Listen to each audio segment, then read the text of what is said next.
Bem-vindos ao nosso videocast de hoje. Eu sou o Dr. Drusus Pérez, médico, neurologista, e hoje nós vamos falar sobre cannabis na medicina. Para conversar com a gente sobre esse tema, vai vir a doutora Cristina Funatsu. Ela é médica, neurologista. Muito bem-vinda. Muito obrigada, é um prazer estar participando. Sejam bem-vindos aí os nossos ouvintes, alunos aí. Sejam bem-vindos. E para a gente começar, Cristina, eu queria fazer umas ponderações sobre a cannabis, que é um tema muito sensível, né? É uma substância muito sensível. Ela é conhecida tanto da medicina quanto dos seres humanos há mais de 5.000 anos. Os hindus já utilizavam, os chineses utilizavam há muito tempo, para várias indicações. E hoje ela tem um apelo muito grande. A gente vê, a gente até brinca, que às vezes tem paciente que chega no consultório pedindo para tomar cannabis, e nunca chegou um paciente no meu consultório pedindo para tomar, sei lá, dipirona, levetiracetam ou donepezila. Isso não acontece, mas a cannabis chega. E é um tema que carece de estudos randomizados, que é o que a gente gostaria de ter. Mas a ideia desse videocast é a gente dar uma desmistificada nisso aí e entender o que tem de evidência mais sólido, o que é menos sólido, para a gente poder ter uma opinião e conseguir usar essa ferramenta de trabalho, né? Com Essa mais ferramenta segurança, com mais né? segurança, isso aí. E eu acho que para a gente começar essa conversa,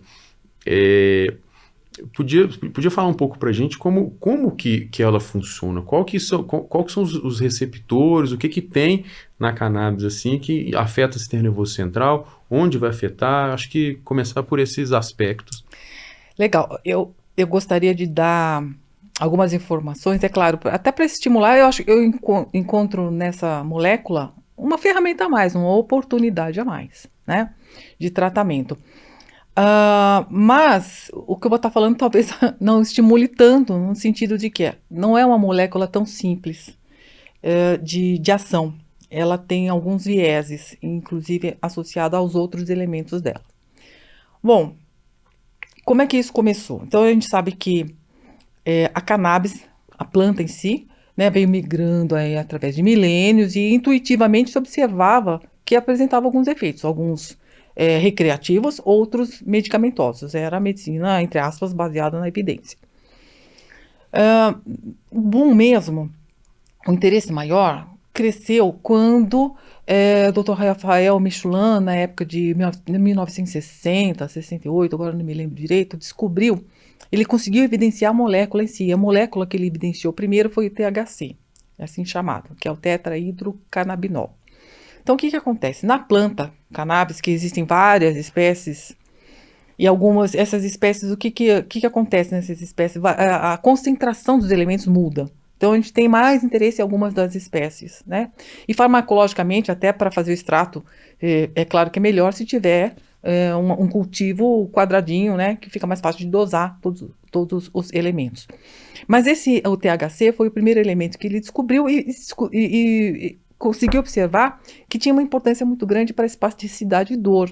Tanto que começaram a foi sintetizado o THC para uso, que é o Mevatil, não quero fazer propaganda, mas assim, alguns outros produtos para espasticidade, isso já na década de 80, 1980. Mas aí, um pouco depois, lá por 1990, final de 80, foi descoberto que nós temos um sistema próprio para recepção desses elementos. E mais do que isso, nós produzimos elementos muito semelhantes aos componentes mais comuns, de maior abundância na planta cannabis. Então, THC foi o primeiro. Outro elemento que tem em maior quantidade é o sim chamado CBD, que é o cannabidiol, né? São os elementos em maior proporção nas plantas de interesse.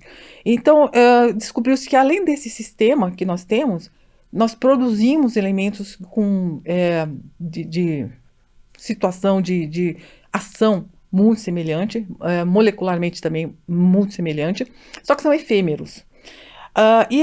Como é que são esses elementos são produzidos? São produzidos sob demanda, isso que eu acho interessante.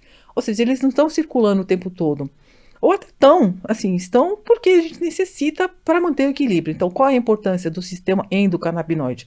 É um sistema de homeostase. Ele vai lá tapar fogo, abafar fogo, tá? E é um sistema de relacionamento entre os nossos outros sistemas, cardiológico, endocrinológico, respiratório.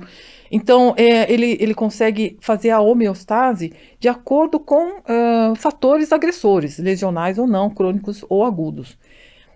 Qual seria a sinalização para a produção desses meus endocannabinoides? É a morte celular. Então, essa morte celular pode ser traumática, tumoral, inflamatória. Ou então, ações repetitivas, vamos dizer assim, desgastes físicos, sem a adequada compensação, né? Então, assim, acaba gerando um processo inflamatório que libera elementos que são os básicos para a formação da minha, que nós chamamos de anandamida, e o 2-glicerol-AG, que são os nossos endocannabinoides principais. Então, quando o meu sistema, teoricamente, não consegue compensar essa falha, menor ou maior no meu organismo, eu tenho sintoma. Né? Ou porque ele não consegue compensar, ou porque ele é ineficiente nessa defesa. Também pode ser isso.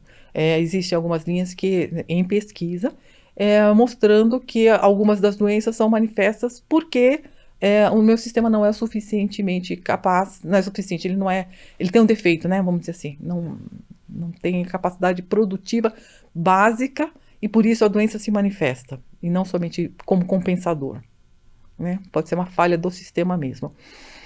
Bom, qual que é o viés, qual que é a complicação dessas moléculas?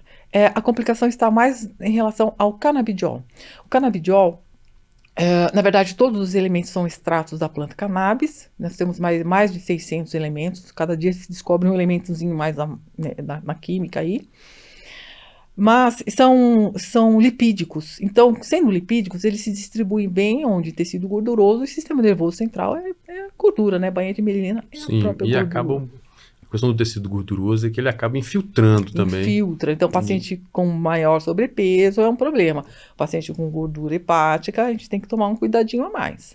Então, paciente com maior gordura subcutânea, paciente com hepatopatia, com gordura hepática, a gente tem que tomar um certo cuidadinho. Mas a curiosidade maior em relação à molécula do canabidiol é que ele se liga aos receptores, que nós temos receptores específicos, chamados CB1 e CB2, distribuídos por todo o meu organismo, claro que em concentrações diferentes, nos diferentes tecidos, o CB2 mais relacionados ao processo imunológico e aos sistemas relacionados a isso, CB1 muito abundante no geral, mas em sistema nervoso também. Interessante é que descobriu-se que, embora distribuído vastamente no sistema nervoso, no centro respiratório não foi identificado o receptor CB1. Então, isso, teoricamente, nos dá uma certa garantia, uma certa segurança. Sim, a gente tem um receptor, né, que funciona no sistema nervoso central de forma ampla e que não inibe o centro respiratório. Né? Então, por enquanto, a informação que temos é essa, até a prova em contrário, então isso parece que nos dá uma certa garantia, tanto que nos estudos não em humanos, mas em animais não se descobriu dose letal, não tem dose letal, né? A gente pode ter efeito colateral, efeito não desejado.